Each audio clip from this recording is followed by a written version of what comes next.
Welcome back to the weekly story. I haven't done one of these in a while, and I'm excited to be back with this new setup. I hope you like it. And basically what I want to talk about on this week's episode is the future of real estate prices, not just Toronto-wise, but Canada-wise. Because today, two very different reports came out with wildly different predictions of what's going to happen, and I want to break them down. So the first report came out from BNN, and BNN interviewed the CEO of CMHC. And he had basically said that even if the worst case scenario type of thing is averted, we can still expect a Canada-wide decrease of about 10% in housing prices. Now, we have to also remember that at the beginning of COVID, this same guy came out and said that he thought prices were going to drop 18%.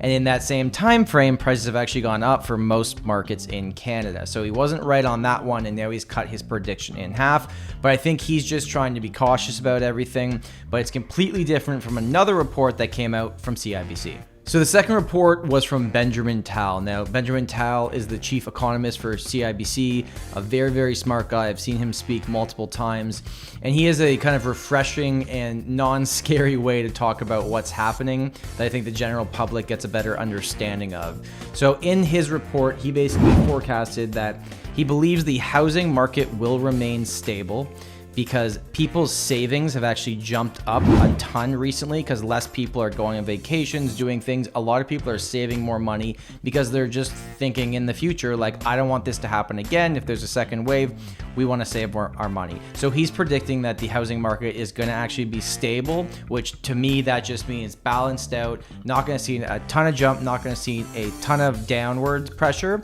but it's going to stable out. And he's also saying that he believes that the rental market will continue to be sluggish for the next foreseeable future. And myself personally, I would totally agree with this. I think until immigration opens up, the rental market will continue to be slow. So overall, we have one side saying that prices are going to go down by 10% Canada-wide. We have another side saying that prices are just going to even out.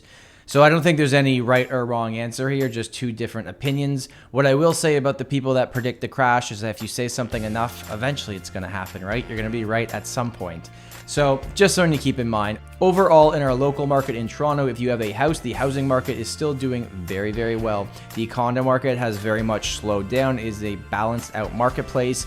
And the price point, the median price point of condos has shifted down about 10%. So condos are selling for less than they were at the beginning of the year, but they're still up like 45% from the last 5 years. So it all depends how you look at the numbers.